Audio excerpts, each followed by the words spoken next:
Un bureau exécutif national dynamique au service de Dieu et de tous. Organe de gestion et d'administration de l'Église de l'Assemblée de Côte d'Ivoire. Le bureau exécutif national est l'organe d'exécution, agissant conformément aux pouvoirs qui le sont délégués par l'Assemblée générale. À ce titre, il définit les lignes d'activité, les soumet à l'Assemblée générale pour adoption avant leur mise en œuvre. Il peut aussi, en cas de besoin, prendre des initiatives s'inscrivant dans le droit fil des activités approuvées par la pastorale et l'Assemblée générale et les en informer. Il veille au bon fonctionnement de l'ADCI et règle les problèmes ecclésiastiques intéressant l'ensemble de l'Église nationale.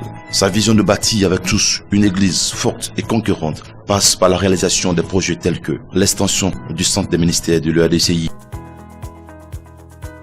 la création de la radio et de la télévision de l'EADCI, la création de la mutuelle de santé de l'EADCI, la construction de cités JEAD dans les villes où il y a des universités et enfin le fonctionnement permanent du bureau exécutif national. Fort malheureusement, le BEN ne dispose que de ressources très limitées, dîmes des pasteurs, 3% des entrées mensuelles des églises, les dons et les legs, ce qui rend quasi impossible de porter à la réalité le projet si cher à son cœur.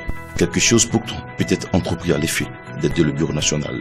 Inviter les pasteurs à la persévérance dans la fidélité aux dîmes. Inviter les églises locales à la persévérance dans la fidélité aux 3%. Inviter les pasteurs, les églises locales, les chrétiens, les départements et ONG à faire des dons et des legs.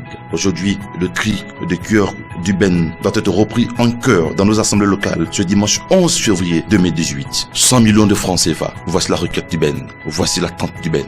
Montant qui d'ailleurs pourrait aider aussi au bon fonctionnement du centre des ministères, siège de l'ADCI, dont les besoins sont les suivants: achat de véhicules de liaison, achat de véhicules de fonction, achat de matériel de bureau, achat de matériel électroménager. Toutes choses qui devra manifestement aider le centre des ministères dans sa vocation, à savoir accompagner les pasteurs et les églises.